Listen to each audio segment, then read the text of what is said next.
одоо шил уучрал дарга болсноороо дарангуулал бий болгосон юм алга байна. Намын асуудлыг их хурл дээр яриад байгаа юм алга л байна шүү дээ. Нейтралны явж тэгэхээр яг ямар асуудал мэвэл тэрийг ил гаргаж тавих хэрэгтэй байхгүй. За уучрлаа.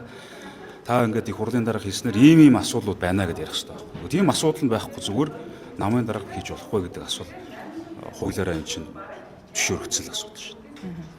Өнөөдөр чинь улс орнч тулгамчаад байгаа асуудал шатхуун одоо өнөөдөр маш хүнд нөхцөлтэй болж эхэлж байна. Өнөөдөр одоо 300 төгрөг нэмэгдчихлээ. Урд шөнө одоо Оросын холбооны улсын шадар сайд толбогдуулаад одоо энэ нийлүүлэлт хэвийн байлгах тал дээр бол асуудлыг ярьлаа. За онгоцны шатхууны асуудлыг ярьлаа. Нийлүүлэлтийн асуудлуудаас гадна үнийг докторжуулах тал дээр бас нэг жилийн хугацаатай докторжуулах асуудлыг бас Оросын холбооны улсаас хүсэл гаргалаа. Одоо энэ чинь бүх асуудал үргэлжлээд явж байна. Бид нар шийдэх асуудал асар олон шүү дээ. Одоо яг гол нөгөө сезон эхэлж байна. Одоо барилгын хөрөнгө оруулалтын бүтээн байгуулалт гэсэн үг л чинь. Тэгээд ингээ бүх юмыг зарцаах юм.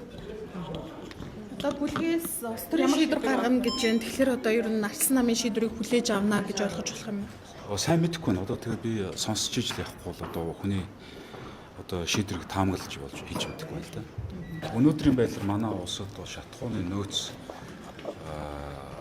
хангалттай байгаа. Одоо яг сарын нөөц одоо байна гэсэн үг. Оросын холбооны талаар улсын талаас нийлүүлэлтийг бол хязгаарлахгүй гэдэг асуудлыг ярьж байна. Тэгээ гол нь ч бас нөгөө хэрэглээ ингээ байнга нэмэгдээд явж байгаа. За шатхууны үн бол шууд хэд хэдэн сөрөг үр дагавартай байдаг. Одоо үүдний холбоотой асуудал нь үгээр инфляц руу шууд нөлөөлнө. Валютын аншид нөлөөлнө. За энэ хоёрт нөлөөснөөр барааны үнд шууд нөлөөлнө. За мөн манай үйлдвэрийн гол бүтээгдэхүүн уулуурхаан бүтээгдэхүүн хүртэг нэмэгдэнэ. Тэгэхээр экспортын хэмжээ нь бас өөрчлөлт нөлөөлөх үгүй гэдэг асуудал үүснэ гэсэн.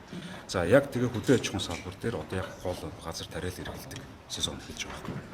Тэгээд бид нар энэ асуудлуудыг шийдэхин тулд яах вэ гэхээр шатхууны ядаж ихний ээлжинд шатхуун дизель түвшний асуудлуудыг гайл импортын татврын тэглэх хэрэгтэй байна. Одоо тэр бол өргөн баригдсан хүлээгдэл байж байна. Тэгээд ширээ сууд болохоор ингээд ус төрчдгүү гэдэг.